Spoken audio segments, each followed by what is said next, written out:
Hi, I'm Representative Salute Carbajal, and I'm here with my Republican colleague, Don Bacon, and today we just want to talk about the unfortunate situation that we find ourselves in. There's got to be a bipartisan solution to keeping this government open, and we have been working hard together on a number of issues and bills in a bipartisan way, and we think a bipartisan solution is possible. Absolutely, and Don Bacon, and I really enjoy working with Salute Carbajal. He's a Marine background. I'm an airman background. Have an Air Force background. We're also freshmen together. We're in the Civility Caucus together. We traveled to the Middle East together. We're both on the Armed Services Committee, so it's been a pleasure. We have worked on several bills, and not just signing them, but it's going back and forth, making them better, where we both feel good about it, and it's been a pleasure to doing that. And I agree with Salute. Frankly, I think a CR is bad, but a government shutdown is even worse. And I wish we did better with our appropriations bills to do normal budgeting.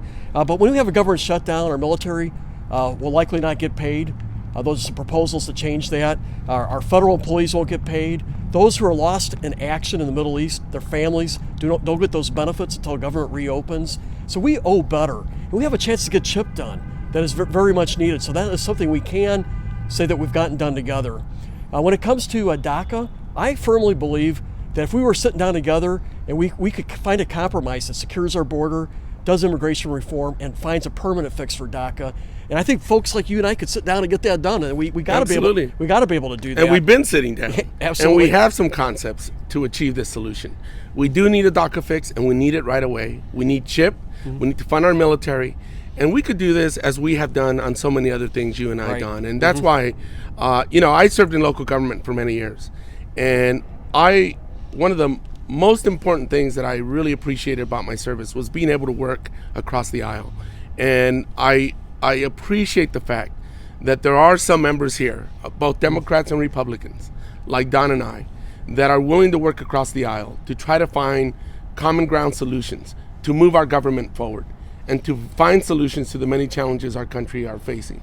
I'm just glad that you and I are two of the people that are working on these issues. Having a good time traveling with this guy and working together. One more thing about DACA. I believe that we are on a couple of bills together that do find, it deals with border and immigration and DACA. And I think it's what it takes to pull everybody together. And being that we're on the Armed Services Committee together, we know that we got to come up with an appropriations process that funds our military. We can't do 36 CRs and doing what we're doing, fighting two wars. When we were in the Middle East together, we heard about pilots who were getting 11 hours a month flying for training, unsat. And there's so many different examples. We know we owe our military better, and we got to work together to do it. And we shouldn't have a double standard. If our federal employees are not getting paid, members of Congress should not be drawing a salary. Absolutely. If we have a government that's shut down, by golly, members of Congress should not be drawing a salary. There should be no special exemptions or exceptions for us who created the mess, and our federal employees are paying for it. I totally agree. And we need to make sure we keep this government open because so many people depend on our services and programs, and it's irresponsible to do so. Thank you, Salute. Thank you, Don. Okay.